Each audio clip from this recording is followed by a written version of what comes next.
ওং তস্मै নমঃ ভগবতে ত্রিগুণায় গুণাত্মনে কেবলায় দ্বিতীয়ায় গুরুবে ব্রহ্মমূর্তয়ে জ্ঞান শক্তি সমারূঢ়ং তত্ত্বমালা বিভূষিতম ভুক্তি মুক্তি প্রদাতারং তস্मै শ্রী গুরুবে নমঃ।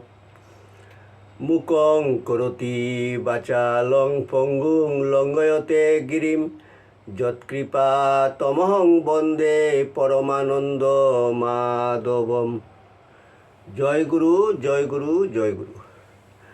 আসামবঙ্গীয় সারস্বত মঠ প্রতিষ্ঠাতা সদ্গুরু শ্রী শ্রী 108 স্বামী নিগমানন্দ সরস্বতী পরমহংসদেবের অন্যতম শিষ্য শ্রীমৎ স্বামী শিবানন্দ সরস্বতী প্রণীত বৈদিক ধারা অনুযায়ী নূতন ভাষ্য এবং শঙ্কর ভাষ্য, রামানুজ ভাষ্য ও মাধ্য ভাষ্য সহ ঈশো উপনিষদ গ্রন্থ থেকে পাঠ।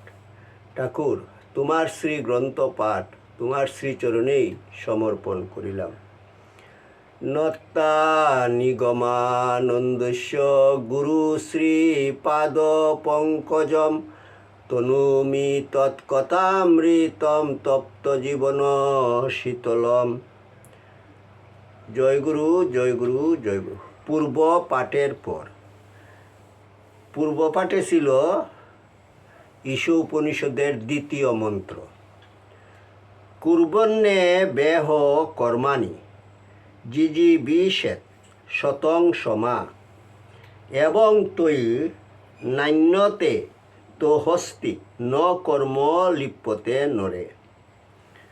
অর্থাৎ কর্তব্য কর্ম সম্পাদন করিয়া ইহলোকে 100 বৎসর জীবিত থাকিবে।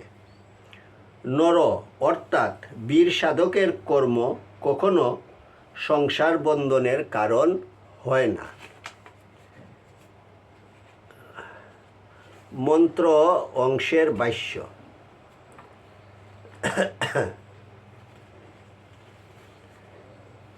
জিজিবিষেৎ শতং সমা। সৃষ্টিতে আছে রীতের শাসন, ছন্দ ও নিয়মের বন্ধন। এই ছন্দ বা নিয়মের শাসনেই জীবজগৎ পরিচালিত হইতেছে। সুতরাং জীব ও জগতের আয়ুও নির্দিষ্ট আছে। বৈদিক ঋষিদের মতে মানুষের সাধারণ আয়ু 100 বৎসর। শতায়ুর বই মনুষ্য। সুতরাং 100 বৎসরের পূর্বে দেহত্যাগ হইলে উহা অকাল মৃত্যু বা অপমৃত্যু। যে স্বাস্থ্যনীতি অনুযায়ী জীবন পরিচালনা করা কর্তব্য, সেই নীতি লঙ্ঘন করিলে দেহ হয় ব্যাধিগ্রস্ত। এই ব্যাধিগ্রস্ত দেহ অকালে ঝরিয়া পড়ে। দুর্ঘটনার উপর মানুষের হাত নাই, উহা নিয়তির অধীন, অশুভ কর্মফলের অধীন। কিন্তু ব্যাধি, জরা ও ব্যাধি হেতু অকাল মৃত্যু জয় করিবার ক্ষমতা মানুষের আছে।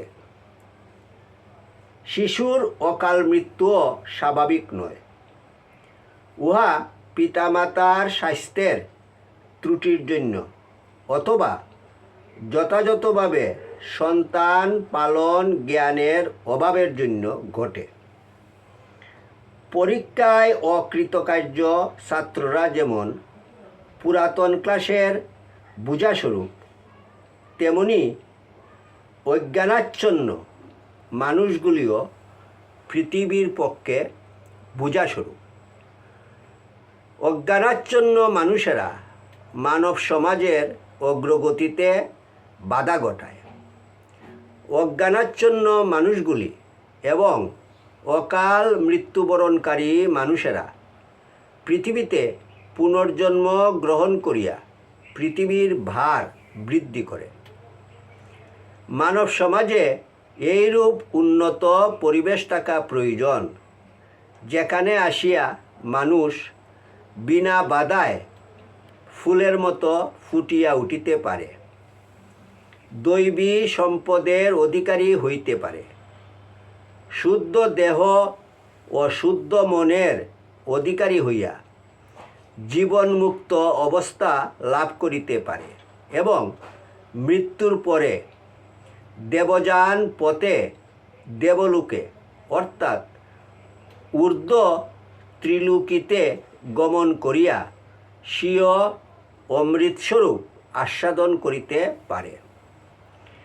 এইরূপ দেবতুল্য আদর্শ মানুষ ও আদর্শ মানব সমাজ যাহাতে গড়িয়া ওঠে, এই বেদমন্ত্রের দ্বারা ঋষি সেই বিষয়ে মানুষকে সচেতন করিবার চেষ্টা করিয়াছেন।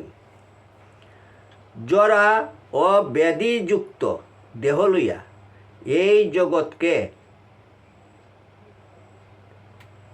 জরা ও ব্যাধিমুক্ত দেহ লইয়া এই জগৎকে 100 বৎসর উপভোগ করিবে। এই মর্তের বুকে তাকিয়া 100 বৎসর অবধি জীবনকে আস্বাদন করিবে। অকাল মৃত্যু তোমার ক্রমোন্নতির পক্ষে, দেবজন্ম লাভের পক্ষে বাধাস্বরূপ। ফাঁকা ফলটি বৃক্ষ হইতে যখন ঝরিয়া পড়ে, তখন উহা বৃক্ষের কোনো পীড়া উৎপাদন করে না। কাঁচা ফল চয়ন করিলে উহা বৃক্ষের অনেকটা রক্ত মুক্ষণ করে। অকাল মৃত্যুও তেমনি, শুধু মৃতের পক্ষে ক্ষতিজনক নয়, উহা সমাজের পক্ষে, দেশের এবং পৃথিবীর পক্ষেও বেদনাদায়ক। অজ্ঞানী মানুষের মাঝেও অধিকাংশেরই বৃদ্ধ বয়সে একটা আশ্চর্য পরিবর্তন আসে। জরাজীর্ণ দেহের প্রতি, বিষয় সম্পদের প্রতি তাহার মন বিতৃষ্ণ হইয়া ওঠে। এই তৃষ্ণাশূন্য মনই মানুষের ঊর্ধ্বগতি লাভের, উন্নতি লাভের সহায়ক। এই জন্যই ঋষি বলিতেছেন, 100 বৎসর বাঁচিয়া থাকিয়া পূর্ণ আয়ু উপভোগ করিবে। ক্রমশ পাঠ করা হইবে। ওং যদস্করং পরিভ্রষ্টং মাত্রাহীনঞ্চ যদ্ভবেৎ তৎসর্বং ক্ষমতাং দেব প্রসীদ পরমেশ্বর। সর্বে ভবন্তু সুখিনঃ, সর্বে সন্তু নিরাময়া, সর্বে ভদ্রাণি পশ্যন্তু মা কশ্চিৎ দুঃখ ভাগো ভবেৎ। ওং শান্তি শান্তি শান্তি। হরি ওম তৎসৎ।